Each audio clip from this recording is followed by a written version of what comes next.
Петардите може да ги исплашат и сериозно повредат животните, но и децата кои што се во непосредна близина. И за дечињата со посебни потреби ваквата појава може да предизвика последици, кои што тешко се одразуваат врз нив. Дека тоа е така, едногласно потврдува и Зора Мијалков, кој што е родител на деца со попреченост.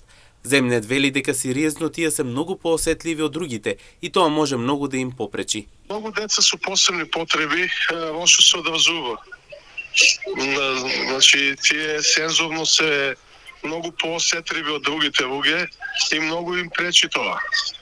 Че има деца кои што се сензорно преосетливи, особено деца со аутизам кои што многу страшно го доживуваат тоа. Во суштина се предизвикуваат трауми. Мијалков посочува дека средствата кои што се употребуваат за купување на петарди може да се употребат за хуманитарни цели со цел да се направат среќни дечињата на кои истата им е неопходна. Ги замолуваме колку што е можно. Има и други начини да се изрази среќа и радост.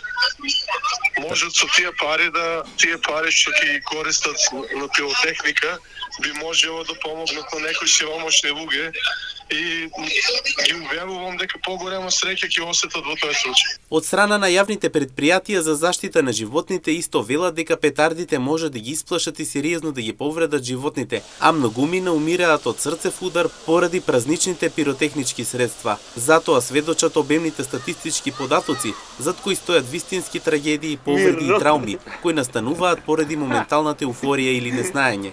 Децата со аутизам се преосетливи на било каков ненаден звук и бучава, па новата година ја дочекуваат во градот исплашени и под стрес, вознемирени, бараат близок контакт со родителите за да се смират, често покажувајќи знаци на автоагресија, што значи дека може да се повредат.